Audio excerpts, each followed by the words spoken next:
Une défaillance électrique pourrait être à l'origine de l'incendie du clocher de Sainte-Thérèse à Rennes. C'est en tout cas la piste privilégiée par les enquêteurs 2 jours après la catastrophe. Le feu est bien parti du sommet de l'église qui compte de nombreuses installations mises aux normes récemment. En 2001 déjà, l'église avait été ravagée par un incendie provoqué par une défaillance électrique. Les coffee shops sont toujours en zone grise en Bretagne. À Brest, les gérants de 2 établissements ont été mis en examen mercredi pour trafic de stupéfiants. Sauf que le même jour, un deuxième coffee shop a ouvert à Vannes, juste en face de la préfecture. Ces boutiques profitent du flou juridique actuel sur les doses de THC pour vendre des produits dérivés du cannabis. Affaire à suivre.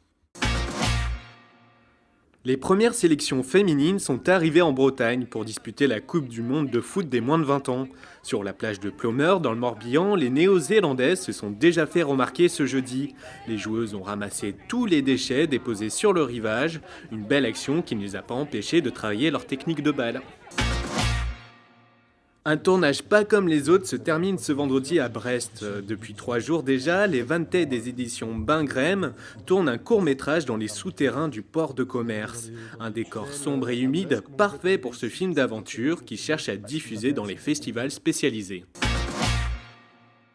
L'heure est aux dernières répétitions pour les Bagadous. Les musiciens doivent être prêts pour le festival interceltique de Lorient qui débute ce vendredi. Cette année, c'est le Pays de Galles qui est l'invité d'honneur. Dans le même temps, Crozon fera la fête tout le week-end grâce à la 19e édition du Bout du Monde. En tête d'affiche, Matmata et Ragen Bonman. Retrouvez toutes les images décalées ce week-end sur le telegram.fr.